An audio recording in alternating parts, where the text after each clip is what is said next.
রাজধানীর খামারবাড়িতে শুরু হয়েছে ৩ দিনব্যাপী ফল উৎসব।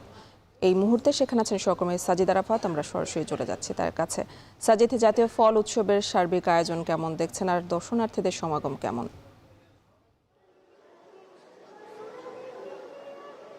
ইনি শুরুতে জানিয়ে রাখি যে ক্যালেন্ডারের পাতায় জ্যৈষ্ঠ মাস শেষ হলেও জ্যৈষ্ঠের যে মধুমাস বলা হয় সেই মধুমাসের ফলগুলো কিন্তু এখনও প্রকৃতিতে বিরাজমান।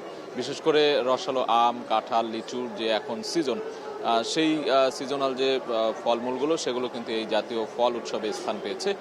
একটু জানিয়ে রাখি যে এটি 3 দিনের ফল উৎসব, 20 তারিখ পর্যন্ত চলবে। 18, 19, 20 এই 3 দিন কৃষি মন্ত্রণালয় এবং যে কৃষি অধিদপ্তর রয়েছে তাদের সহায়তায় কিন্তু এই উদ্যোগেই এই 3 দিনের আয়োজন। এবং আজকে সকালে এটি কৃষিমন্ত্রী এখানে এসেছিলেন, এটি উদ্বোধন করেছেন এবং উদ্বোধনের পর এখানে স্টলগুলো ঘুরে দেখেছেন। আমরা এখানকার স্টলগুলোতে যেটি দেখেছি যে বিভিন্ন জাতের কিন্তু উন্নত জাতের উচ্চ ফলনশীল জাতের যে আম, কাঁঠাল, লিচু, লটকন, তারপরে আনারস কিংবা অন্যান্য যে দেশীয় ফলের যে সমাহার, সেই দেশীয় ফলগুলো কিন্তু এখানে বিভিন্ন স্টলে স্থান পেয়েছে। এবং ক্রেতা দর্শনার্থীদের যে ভিড় বলছিলেন সেটি কিন্তু এখন বাড়তে শুরু করেছে। সকালের দিকে কিছুটা কম ছিল, এখন কিন্তু আমরা দেখছি যে বিভিন্ন বয়সী মানুষের এখানে আনাগোনা দেখছি আমরা। নারী, পুরুষ, শিক্ষার্থীও এখানে আসছেন, যারা ফল খেতে চান বা দেশীয় ফলের স্বাদ নিতে চান তারা কিন্তু এখানে আসছেন এবং আগামী 3 দিন এখানে চলবে। আরেকটি বিষয় জানিয়ে রেখে যে এখানে ন্যায্য মূল্যের বিক্রি হচ্ছে বিভিন্ন জাতের ফলমূলগুলো। আমরা দেখেছি যে বাইরে যে বাড়তি দামে বিক্রি হয় অনেক ফল, তার থেকেও কিন্তু এখানে কিছু কম দামেই মিলছে এখানে আমরা দেখছি যে ফলগুলো।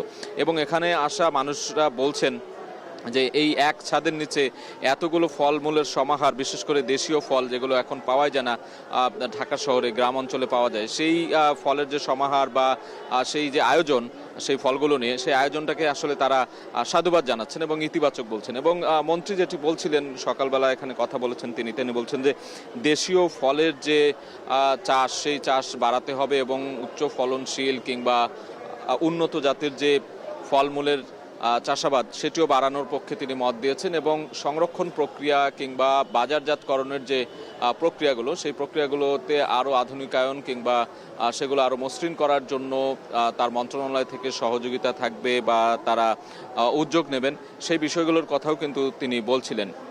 আমরা দেখছি যে এই মুহূর্তে এখানে কিন্তু দর্শনার্থীর সংখ্যা বাড়ছে।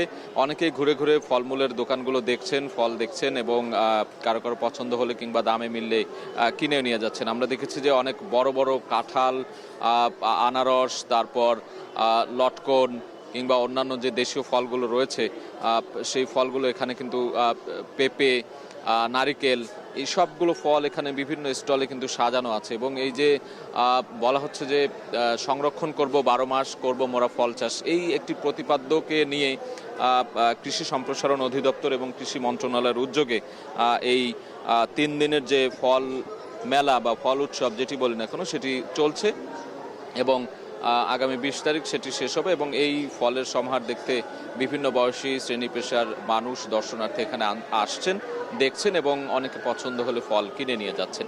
তো এই ছিল আমার কাছে থাকা সবশেষ খবর। জাতীয় ফল উৎসবের খবর জানাচ্ছিলেন সহকর্মী সাজিদ আরাফাত।